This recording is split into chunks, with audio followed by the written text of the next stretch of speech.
Fake News de Libération, les décodeurs du monde, l'AFP Factuel. Ils sont des dizaines et des dizaines à défendre le politiquement correct au sein d'entités gavées d'argent public, de votre argent. Et nous, sur Immédiat, nous sommes une toute petite équipe pour démonter les mensonges du système. Nous avons besoin de vous. Aidez TV Liberté.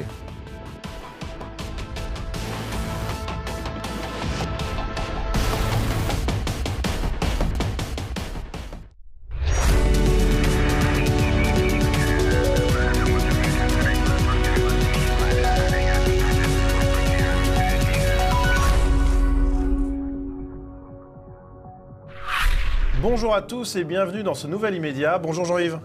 Bonjour Nicolas. Yes, la meuf est porte-parole. Sibeth Ndiaye est la nouvelle porte-parole du gouvernement. Cette fille de la haute bourgeoisie sénégalaise n'est devenue française qu'en 2016. Entre vulgarité et agressivité, voilà qui promet. Agression transphobe, pas d'amalgame pour tous. Même si une agression transphobe a lieu en plein milieu d'une manif d'Algériens, hors de question pour les journalistes de faire des amalgames. Le Pen face à Hanouna, papy sympa. Cyril Hanouna a interrogé Jean-Marie Le Pen. Pour de nombreux médias, l'animateur vedette a rendu l'homme politique trop sympathique. Et vous retrouverez le zapping et les tweets.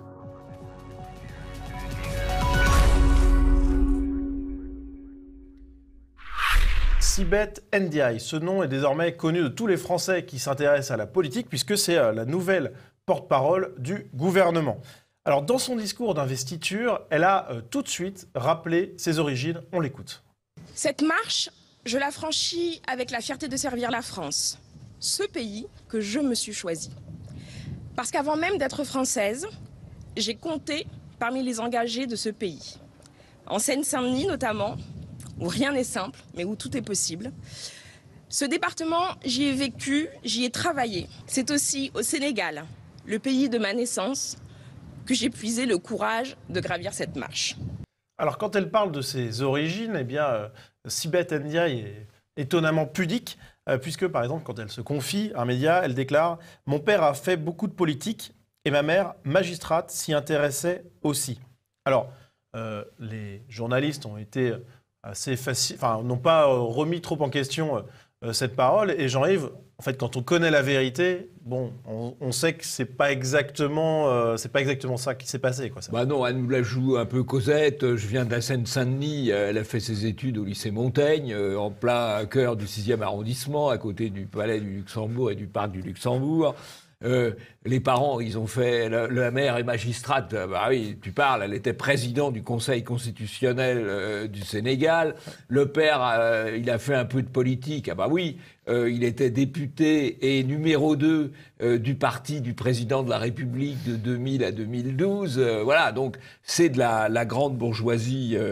c'est de la grande bourgeoisie africaine qui s'est installée en France et qui a fait carrière dans les milieux strauss-kahniens et qui ensuite est recyclée par Macron et qui n'est, elle le dit d'ailleurs, naturalisée française que depuis 2016, c'est quand même rapide, naturalisée française en 2016, ministre en 2019, bravo, bravo. C'est ça l'esprit start-up. Bravo Sibeth, oui, c'est l'esprit start-up, oui. Alors, ses origines, eh bien, c'est aussi forcément son africanité et elle s'exprime face à Ruth Elkrief pour déclarer que ça lui porte parfois préjudice. Vous êtes prête aux attaques, vous êtes prête aux critiques, vous êtes... Je crois qu'en termes d'attaques, ça a déjà bien commencé sur les chapeaux de roue.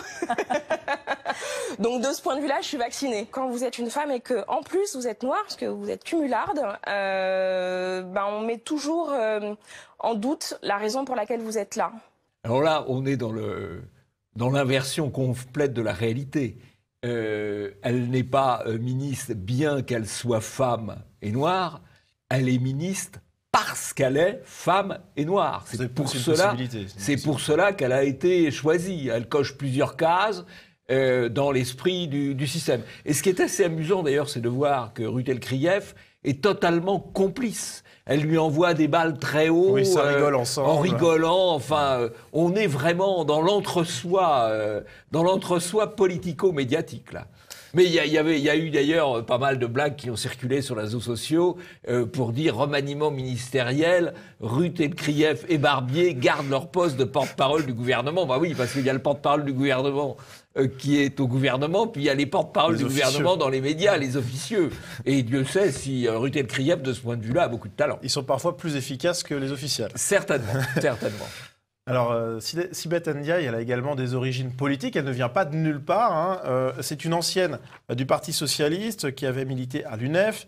Elle était également engagée auprès de Dominique Strauss-Kahn, puis Claude Barthelone et enfin Arnaud Montebourg. Donc, elle vient pas de nulle part. Jean-Yves, là aussi, il y avait, c'est quelque chose qu'on occulte un petit peu en faisant. On a Cosette qui vient de Seine-Saint-Denis, qui est là à la force de ses convictions. Finalement, elle est déjà dans le système, quoi. Au cœur du système. Au cœur du système. Alors, elle a un rapport aux médias qui est particulier, puisqu'il y a eu plusieurs affaires en lien avec les médias et Sibeth Ndiaye.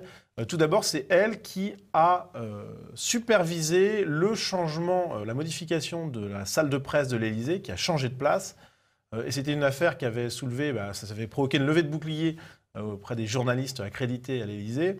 Mais c'était une demande d'Emmanuel Macron et elle l'a menée à bien, parce que c'est en voie de réalisation, là c'est en voie de finalisation. Et ça a été bien apprécié par Emmanuel Macron. C'était donc opposé aux journalistes et ça avait porté ses fruits. Et puis elle avait été aussi rendue célèbre pour un petit emportement contre les journalistes des Inrocks qui avaient, selon elle, mal retranscrit les propos d'Emmanuel Macron. On va le voir tout de suite. Non, il n'a pas dit on a humilié la manif pour tous. Putain, faites votre boulot les gars aussi. Là, non mais là, ça me saoule. Franchement, là, je suis saoulée. Il faut être précis. Je veux dire, ça, c'est pas du travail de journaliste. C'est du travail de Salwa. Je te le dis. C'est pour ça que je suis un peu vénère, parce que je veux qu'on soit précis dans ce qu'il a dit. Alors, comme on le voit dans cet extrait, Sibeth Ndiaye a l'emportement facile et parfois l'emploi d'un langage peu protocolaire, on va dire. Eh bien, c'était pas une nouveauté, puisque la polémique la plus emblématique qu'il a touchée, c'est la problématique d'une phrase envoyée à une journaliste pour confirmer la mort de Simone Veil. Elle lui avait envoyé « Yes, la meuf est dead ». En tout cas, c'était la version qui avait été donnée par le Canard enchaîné. Check News s'est penché sur la question. Elle n'aurait pas dit « Yes, la meuf est dead » pour parler de la mort de Simone Veil, mais plutôt « La meuf est morte ». Bon, alors Jean-Yves, c'est une variation. Ah, la rectification est d'importance. La meuf n'est pas dead, la meuf est morte. Attention, la meuf is dead, non, la meuf est morte. Bon, donc c'est une petite rectification. Mais en tout cas, on voit que Sibeth Ndiaye, elle a quand même un langage qui est particulier. Peu châtié. Alors, ce qui est intéressant finalement dans cette affaire, c'est que Sibeth Ndiaye est porte-parole du gouvernement. À l'époque du général de Gaulle, le porte-parole du gouvernement, c'était Alain Peyrefitte, homme de grande distinction, normalien, académicien français. Aujourd'hui, c'est Sibeth Ndiaye. Ça veut dire quoi? Ça veut dire qu'on a à la fois le grand remplacement et la décivilisation. Parce qu'elle enchaîne, elle est saoulée, putain, la meuf, vénère, à la place d'énerver. Enfin, c'est un langage extrêmement relâché, qui correspond quand même pas tout à fait à la fonction. Et puis elle mange du chewing-gum quand elle siège à l'Assemblée nationale. Ça fait beaucoup parler. C'est pas seulement le grand remplacement, c'est la décivilisation. Je dis ça parce que finalement, c'est l'illustration parfaite des thèses de Renaud Camus. Alors, si elle a été choisie, c'est aussi peut-être parce qu'elle a la confiance d'Emmanuel Macron. En tout cas, les commentateurs se sont posé la question de ce choix du recrutement d'une personnalité qui est quand même assez controversée. On a par exemple Dacier, le chroniqueur de Punchline, qui s'en étonne. Bon, le président bétonne, il appelle les conseillers. Est-ce que c'est bon signe ou pas bon signe? Je suis d'accord avec Gaspard. Il y a un petit problème de recrutement qui n'est pas normal. J'en dirai pas plus aujourd'hui. Pour Clément Viktorovitch, là encore sur Punchline, c'est révélateur d'un entre-soi. Il y a quand même un sentiment d'entre-soi qui se dégage de ce remaniement. Le fait de nommer des conseillers, de se renfermer sur ses plus proches. Alors, on est dans un moment très difficile pour le président de la République. On peut comprendre qu'il ait besoin de se protéger, de se sentir entouré. Mais il y a quand même un peu ce sentiment-là. Alors, les commentateurs s'interrogent, mais il y a un début d'explication peut-être dans ce propos rapporté en juillet 2017 par l'Express. Sibeth Ndiaye qui déclarait alors « J'assume parfaitement de mentir pour protéger le président ». Et on a pu voir une mise en application de ce principe dans l'affaire de la diffusion d'un montage vidéo trompeur pour tenter d'excuser Alexandre Benalla. On y reviendra dans les tweets, mais en tout cas, Jean-Yves, on voit qu'il y a donc une personne en qui Macron a confiance et son boulot, c'est un peu d'aller au charbon, quoi. Il a confiance, effectivement, parce qu'elle ment, elle assume de mentir pour le servir. Je crois que c'est assez révélateur quand même du système Macron, qui est un système fondé sur le mensonge, et quand même, malgré tout, sur un personnel de très médiocre qualité. Très médiocre qualité. Quand on voit les députés, quand on voit les ministres, quand on voit les conseillers, c'est assez effrayant. Hein. Alors, quand on voit Esmélien, là, qui est le conseiller spécial des missionnaires, conseiller spécial, c'est quasiment le numéro 1 ou 2 de l'Élysée. L'éminence grise. L'éminence grise a pris la main dans le pot de confiture pour une petite barbouzerie sur Internet. Enfin, c'est assez consternant. Alors, petit point un peu presse people, mais quand elle était chargée des relations presse de l'Élysée, à un moment, elle a été mise en concurrence avec Bruno Roger Petit, qui avait pris un peu la place. Et en fait, elle est entrée dans une concurrence feutrée mais acharnée avec elle, une bataille dont elle est sortie vainqueur, ce qui signifie que donc on se bat entre Sibeth Ndiaye et Bruno Roger Petit pour accéder au plus haut poste. C'est quand même pas glorieux, quoi, effectivement. Passons au zapping.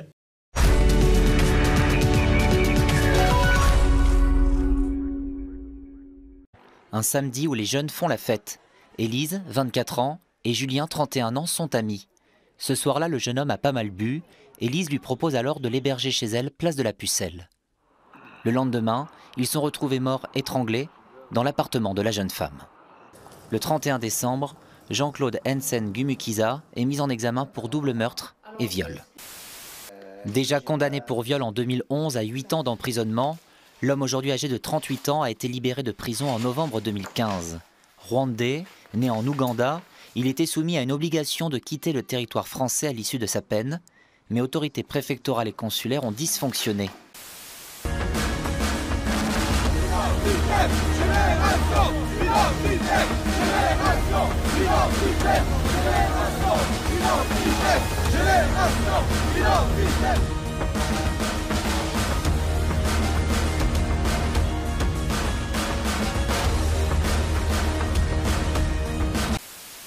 Des questions, pour l'instant sans réponse, autour de la mort d'un jeune homme jeudi matin, un homme d'une trentaine d'années. Ça s'est passé très tôt, donc jeudi, lors d'un contrôle de police en région parisienne. Au niveau de la Porte d'Italie, les réseaux sociaux s'enflamment depuis plusieurs heures sur les conditions de son décès. Jeudi, vers 1h50, le conducteur d'une voiture BMW est contrôlé sur le périphérique parisien par 2 motards de la police. Le jeune homme, âgé de 31 ans, connu pour des affaires de stupéfiants, est en situation d'annulation de son permis de conduire et positif au test d'alcoolémie.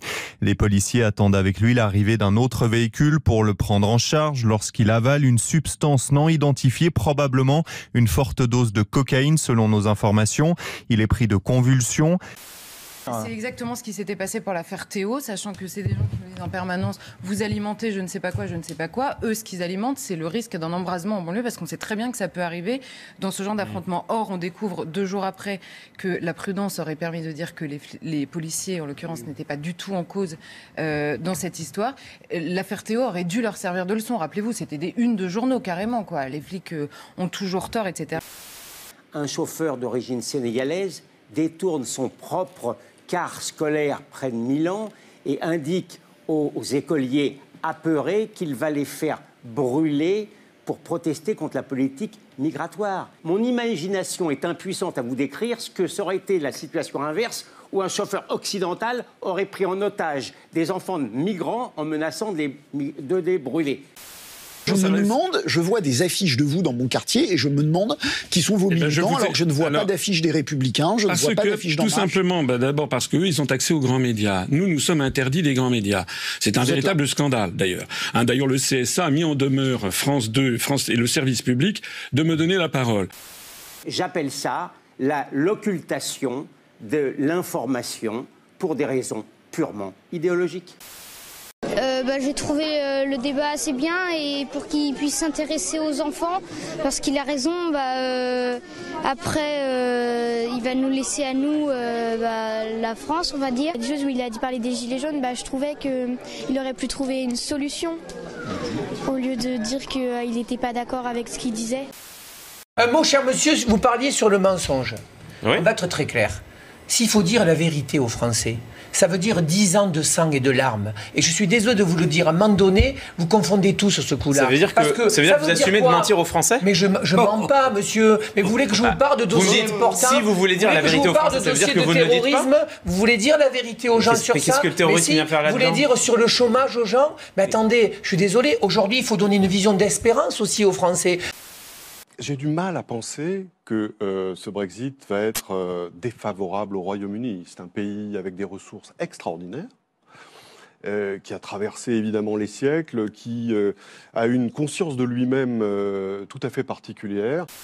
Il y a plusieurs associations, dont le CRAN, l'UNEF, leur est venu en aide, qui ont dénoncé un racisme confondant cette tradition des masques dans le théâtre antique avec le folklore ségrégationniste américain du 19e siècle et accusant ainsi le théâtre de racisme. Ils sont quand même venus, ils ont empêché les acteurs de rentrer sur scène et donc la pièce de se donner. Donc maintenant, à l'intimidation et à la bêtise antiraciste s'ajoute l'inculture abyssale.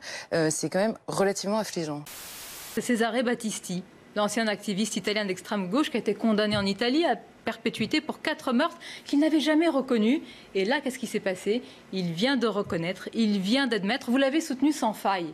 Non, je ne l'ai pas soutenu sans faille, non. Vous avez écrit une lettre au président Lula. Oui. Vous n'avez cessé de le soutenir, j'ai retrouvé les articles. Oui, mais peut-être que vous avez changé d'avis depuis qu'il a reconnu ses meurtres. Pour commencer, je vais donner un coup de chapeau à 2 journalistes qu'on voit apparaître dans ce zapping. D'abord Sonia Mabrouk, qui accroche Bernard-Henri Lévy à propos de l'affaire Battisti. Là, elle l'accroche, et c'est rare, parce qu'en général, les journalistes sont complètement aplatis devant Bernard-Henri Lévy. Là, elle fait son travail. C'est mérite d'être tout à fait remarqué. Et puis, le deuxième coup de chapeau, c'est pour Charlotte Dornelas, qui revient sur l'affaire de la pièce d'Eschyle, interdite de projection en Sorbonne à la suite d'une action d'intimidation et de violence de la Ligue de défense noire africaine, et qui n'hésite pas à mettre en cause les méthodes de l'idéologie antiraciste, les méthodes antiracistes, méthodes, je cite, d'intimidation, de bêtises, et puis même, dans l'affaire particulière de la pièce d'Eschyle, d'inculture. Voilà. Ça c'est bien, ça mérite tout à fait d'être signalé. Alors, on a aussi les méthodes habituelles des médias, avec la surréaction dans l'affaire d'Idenesha, ce soi-disant victime d'une bavure, Ange, quel beau prénom pour une victime, soi-disant victime d'une bavure policière. Les médias sont partis là-dessus pendant 24 heures avant de revenir en arrière, comme dans l'affaire Théo. Surtout les personnalités médiatiques. Surtout les personnalités médiatiques, comme dans l'affaire Théo, ils ont mangé le mensonge, l'hameçon jusqu'au fond de la gorge. Ça, c'est la surréaction. Et puis, on a l'occultation pour l'affaire du terroriste africain qui a pris en otage un autocar d'enfants à Milan, où là, on en a fait le moins possible. Et ça, c'est vraiment essentiel dans le traitement de l'information. Ce qu'on monte très haut et ce qu'on place très bas, c'est le biais le plus formidable de la désinformation. Belles images de génération identitaire sur la CAF de Seine-Saint-Denis. Quand on pense que c'est de belles images, mais c'est une démonstration, c'est une manifestation symbolique et que le gouvernement envisage pour cela de les dissoudre, on voit à quel point se met en place progressivement, même si je sais que certains trouvent que c'est excessif, se met en place progressivement ce que j'appelle la dictature Macron. Ça va, on y va progressivement. On a déjà dissous des groupes qui n'avaient rien fait de mal. Maintenant, on envisage de dissoudre Génération Identitaire. On interdit les manifestations. On vote des lois liberticides. On développe les interdits professionnels. Il y a une logique totalitaire qui est en train de se mettre en place.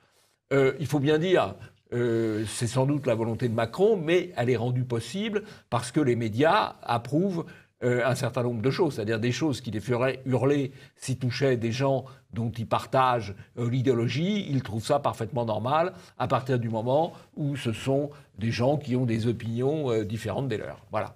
C'est du soft totalitarisme, on va dire. Passons au deuxième sujet, agression transphobe, pas d'amalgame pour tous.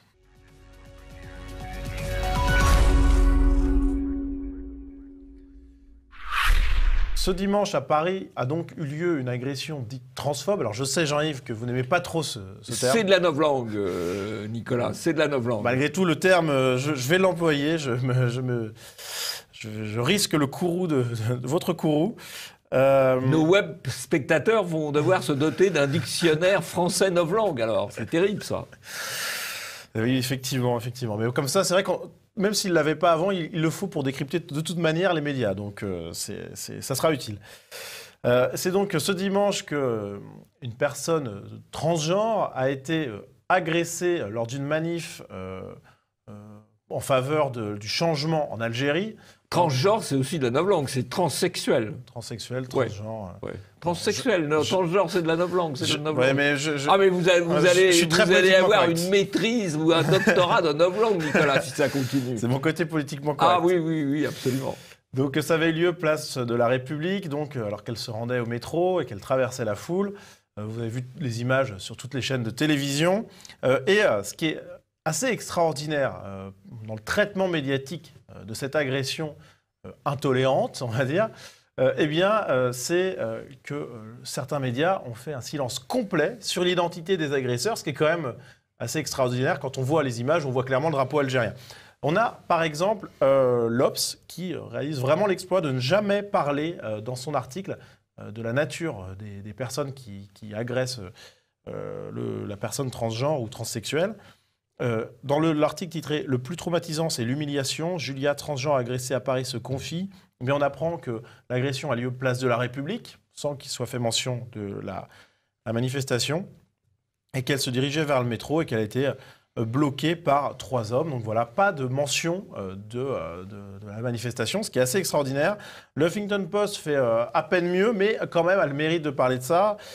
Julia, victime d'une agression transphobe à Paris, livre son témoignage. Donc au début de l'article, on voit que ce sont des hommes, une foule de personnes.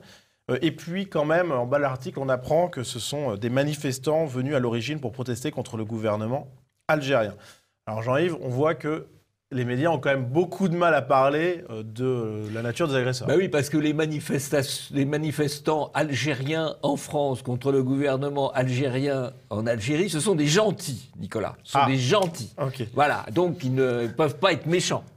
C'est logique. Il faut aussi un dictionnaire pour comprendre tout ça, voilà, finalement. Ce sont des gentils. Oui. Donc ils ne peuvent pas être méchants. C'est quand même extraordinaire. Et ce qui est intéressant, c'est qu'on a même Dacier sur CNews qui envisage que ce soit des agresseurs d'extrême droite. Qui sont-ils? Au début, on pouvait hésiter. Est-ce que c'est des petits blancs d'extrême droite? Est-ce que des jeunes d'origine maghrébine? Alors, c'est quand même formidable le choix du vocabulaire, parce qu'il y a d'un côté des jeunes d'origine maghrébine et de l'autre des petits blancs d'extrême droite. Vous voyez? Déjà, il y a quand même ceux qui sont gentils, ceux qui sont méchants. Et puis c'est connu, c'est bien connu. Les petits blancs d'extrême droite, ils brandissent le drapeau algérien régulièrement. C'est leur habitude. C'est vraiment fabuleux de pouvoir arriver à ce degré de bassesse. Et ce qui est sûr, de soumission.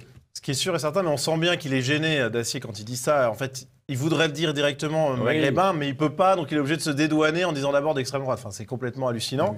Et ce qui est sûr et certain, c'est qu'il n'y aurait pas eu ces précautions si c'était à la sortie en même temps qu'un rassemblement scout ou je ne sais quoi. Et j'insiste, jeunes d'origine maghrébine, petits blancs d'extrême droite.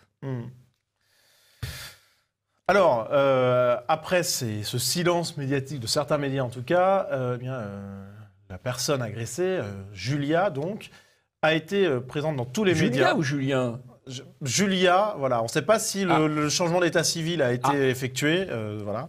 Mais en tout cas, cette personne était présente sur tous les médias. On le voit dans cette une de Libération ce matin. Donc vraiment, elle est partout. Elle est sur les plateaux télé, etc. Et sur un de ces plateaux, en l'occurrence chez Pascal Praud, elle a lancé un vibrant appel à refuser les amalgames. Et sur les réseaux sociaux, j'ai vu beaucoup de choses et beaucoup de messages très inquiétants où, effectivement, on associe mon agression au fait que ces agresseurs soient algériens. Non. Alors là, moi, je suis pas d'accord. J'étais face à des hommes intolérants, ignorants. Le fait qu'ils soient algériens, ça n'a rien à voir pour moi. Donc Jean-Yves, là, c'est très clair, amalgame interdit. Alors, je crois qu'on a là, en fait, une opération de propagande. Une opération de propagande LGBT qui profite d'une agression... on se demande ce qu'elle faisait là, enfin, ou ce qu'il faisait là, j'en sais rien. Il se rendait au métro. Il se rendait au métro. On profite d'une agression sur un ou une transsexuelle pour faire une gigantesque campagne en faveur du lobby LGBT. C'est quand même fabuleux. C'est quand même fabuleux comme récupération. Alors, d'un côté, en fait, l'Européen est obligé d'accepter comme normal et comme à soutenir absolument quelque chose qui est un malheur particulier, qui concerne peut-être une personne sur 2000, 3000, 5000, je ne sais pas, des cas extrêmement minoritaires qu'on veut présenter comme la normalité. Ça, c'est la première injonction. Et la deuxième injonction, qui est quand même contradictoire avec les précédentes, c'est qu'en même temps, il faut accepter des populations immigrées arabo-musulmanes, plutôt intolérantes vis-à-vis de ce genre de choses. Et donc, d'un côté, il faut accepter d'être hyper tolérant avec tout ce qui est LGBT et en même temps hyper tolérant avec les minorités arabo-musulmanes dans ce qu'elles peuvent avoir d'expressions intolérantes. Et bien ça, c'est un casse-noix. On place les Européens dans le casse-noix des injonctions contradictoires et c'est tout de même, insupportable. Alors, ce qui est très étonnant aussi dans cette affaire, c'est que, en fait, globalement, tout le monde sait que les Algériens, en moyenne, sont plus réservés que les Français en moyenne quant à la tolérance des homosexuels, ne serait-ce que parce que dans leur code pénal, c'est pas forcément autorisé de la même manière qu'en France. Et sur le plateau, tout le monde le sait à peu près, mais personne n'ose le dire. Ça, c'est assez extraordinaire, quoi. Parce que vous-même, Nicolas, vous l'avez dit avec beaucoup de prudence, parce que dès qu'on exprime des choses qui ne sont pas parfaitement politiquement correctes, on est sous la menace de la censure judiciaire et de la censure du CSA. Donc, les gens politiquement corrects, ils peuvent aller sur les plateaux, ils disent ce qu'ils veulent, il n'y a pas de problème. Et ceux qui ne sont pas politiquement corrects, ils ont les mains attachées dans le dos. Voilà. C'est ça la réalité de la censure en France. Et je comprends ceux qui sont prudents, comme vous l'avez été d'ailleurs.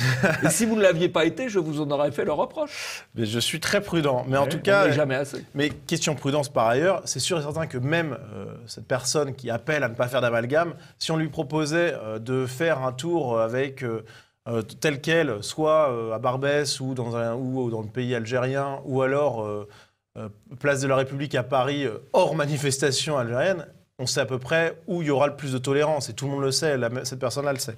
Et ce qui est intéressant, c'est que même si Pascal Praud, lui aussi, doit le savoir, il est obligé de se coucher dans ce mécanisme que vous venez d'expliquer. On va le regarder tout de suite. Mais est-ce que vous pensez l'insulter, de le frapper? Est-ce que vous pensez que ces gens m'ont agressé parce qu'ils sont de cette communauté-là? Non, moi j'ai pas dit ça du tout. Non, mais c'est ce que beaucoup de gens en fait sur les réseaux sociaux disent, et moi je suis pas d'accord. Au fond, ce que dit Pascal Praud, je n'ai pas dit ce que je sais correspondre à la réalité. C'est exactement ça. Donc c'est sur cette vidéo de soumission que nous passons au tweet.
je vais commenter le dernier tweet. Merci Nicolas de l'avoir mis en scène sur le colloque de l'Institut Iliade qui aura lieu donc samedi prochain, 6 avril. Et il y aura autour de midi, je crois, une très belle intervention de Vincenzo Soffo, qui est un des inspirateurs de la Ligue du Nord, et de Matteo Salvini, avec un thème que je crois important, puisqu'il va plaider pour des frontières à l'extérieur de l'Europe et des ponts à l'intérieur de l'Europe, ce qui est évidemment une vision un peu moins étriquée que d'autres, entre ceux qui veulent l'Europe ouverte à l'ensemble du monde et ceux qui veulent du souverainisme étriqué. Là, il y a une voie tout à fait intéressante, en tout cas qui pourra prêter à réflexion et à discussion. Alors, après, on retombe dans les travers habituels des médias, la complaisance, l'ignorance, la repentance et la novlangue, bien sûr.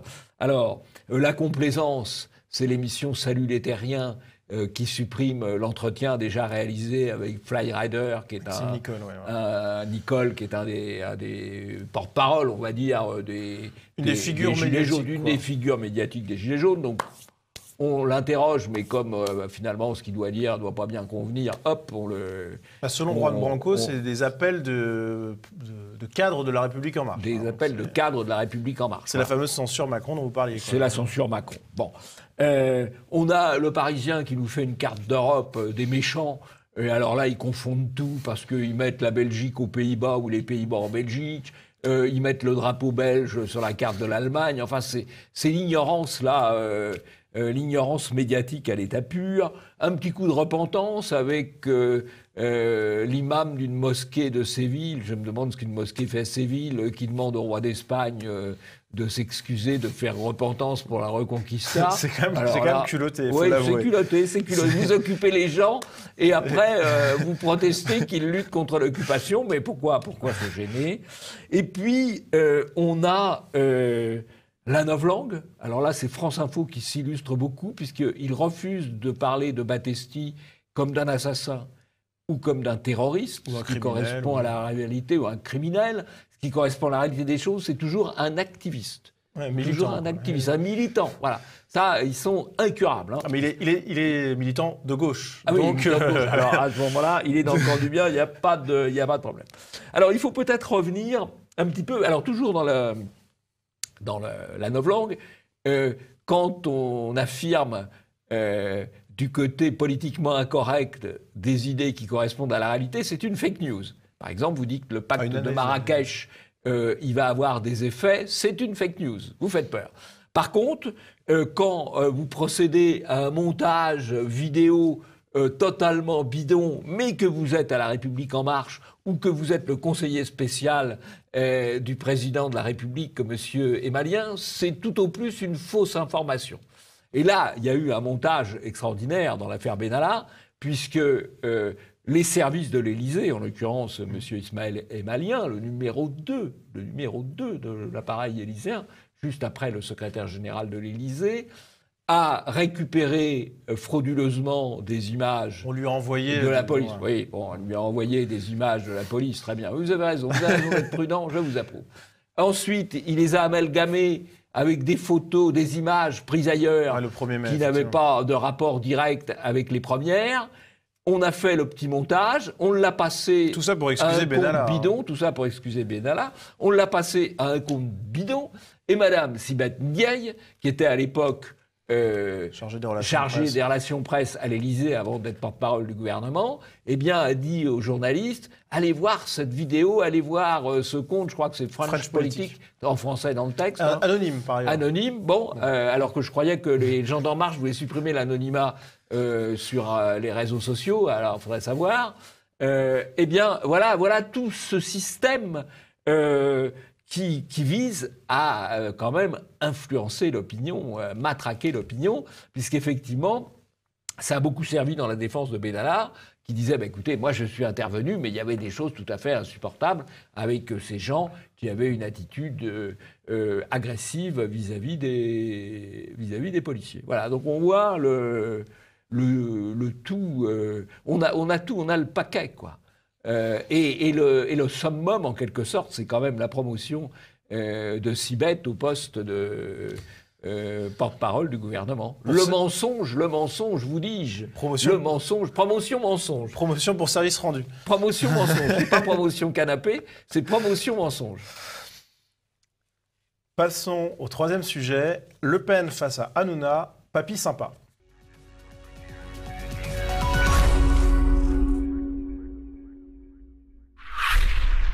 C'est un entretien qui a beaucoup fait parler. La star du paysage audiovisuel français, Cyril Hanouna, qui caracole en tête des audiences, même s'il est toujours un petit peu dépassé par Quotidien, et Yann Barthès. Cyril Hanouna a interrogé Jean-Marie Le Pen chez lui, en compagnie d'Éric Nolot et Karim Zeribi. Et cette interview a fait couler beaucoup d'encre. Mais avant de commenter le traitement médiatique, on va s'intéresser à quelques extraits. Tout d'abord, Jean-Marie Le Pen était interrogé sur les inégalités raciales. Vous pensez qu'il y a des inégalités? Mais écoutez, quand on est sorti du 16e arrondissement et qu'on a, pas mon cas, et qu'on a traîné ses bottes un peu partout dans le monde, on se rend bien compte d'une chose, c'est que la catégorie qu'on qualifie de race est évident qu'elles ne sont pas égales en capacité. Il y en a qui nagent plus vite, il y en a qui courent plus vite, il y en a qui pensent plus vite.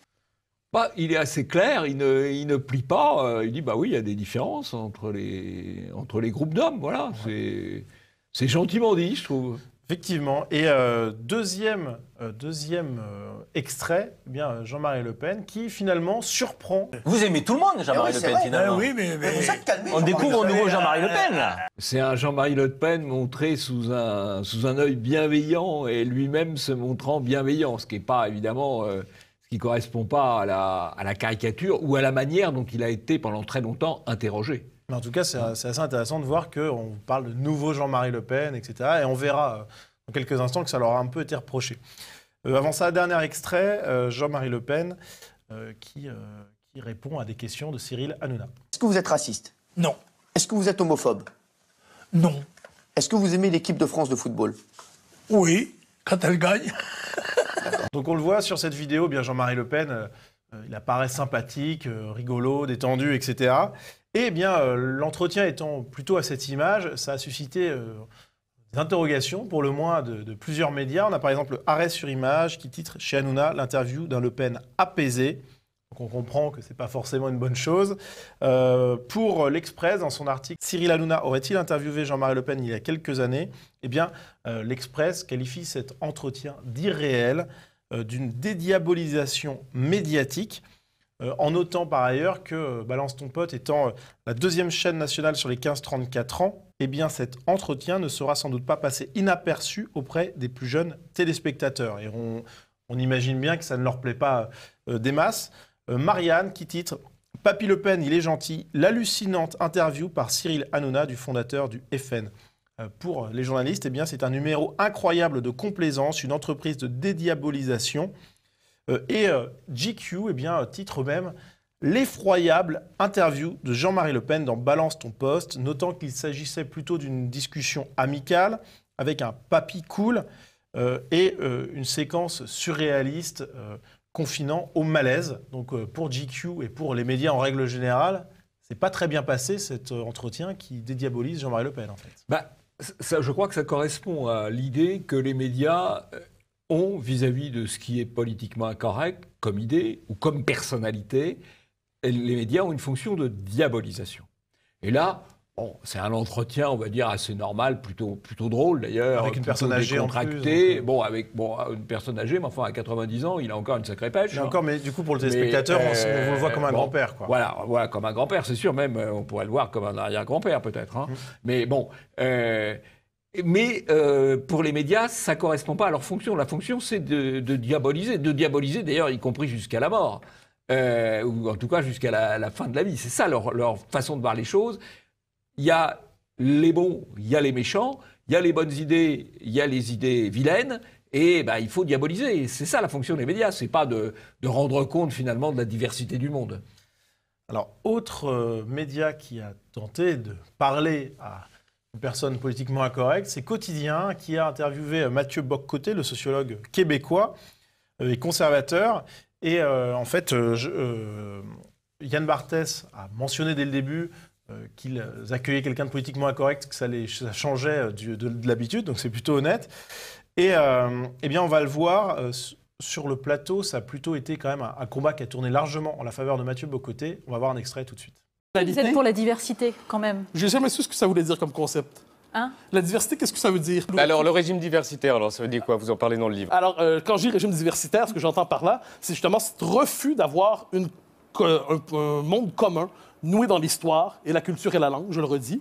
Et quand je dis que la question de la diversité, parce qu'il faut y revenir, je trouve que c'est un slogan de vous et moi, tout comme le slogan de l'ouverture à l'autre. Et Mathieu Bocoté a donc explicité un petit peu ce qu'il entendait par l'ouverture à l'autre. Moi, quand on me dit « Êtes-vous favorable à l'ouverture à l'autre ?» Je me dis « Mais de quel autre s'agit-il » Tous les autres ne sont pas interchangeables. Un Québécois n'est pas un Canadien, un Français n'est pas un Allemand, un catholique n'est pas un bouddhiste. Et faites la liste pendant longtemps. Donc, première question, ouverture à l'autre. Deuxièmement, ouverture à combien d'autres? Parce qu'on peut facilement intégrer une personne, 100 personnes, 1000 personnes. Ensuite, à partir d'un certain seuil, il est plus difficile d'intégrer. Finalement, Jean-Yves, on voit pourquoi les médias politiquement corrects invitent peu les conservateurs, ou les personnes en tout cas politiquement incorrectes qui ont du talent, parce que face à eux, ils se font un peu pas le figure. Ah bah là, ils sont tous en PLS, y compris Sonia Bracli qui la ramène d'habitude. Ils sont tous en PLS parce qu'il a une très grande vivacité d'esprit, une très grande intelligence, un débit rapide aussi, ce qui ne permet pas aux autres de reprendre la main. Et honnêtement, il est quand même très, très convaincant. Quand il dit à l'ouverture à l'autre, mais quel autre et combien d'autres? En deux demi-phrases, il a réglé des sujets. C'est remarquable. Ce qu'il dit sur le récit médiatique aussi est très bon. Ce qu'il dit sur l'extrême droite, c'est très bon aussi. Il faut vraiment, moi j'incite nos amis web spectateurs à regarder cette séquence. Ça ne fait que 15 minutes. C'est vraiment du grand art. Bravo à Mathieu Bocoté. Effectivement, et je pense qu'ils ne sont pas prêts de le réinviter à Quotidien. Non, sans doute pas. Ils ne sont pas encore remis. Mais bon, il leur faudra peut-être dans un an, le temps de se remettre, effectivement.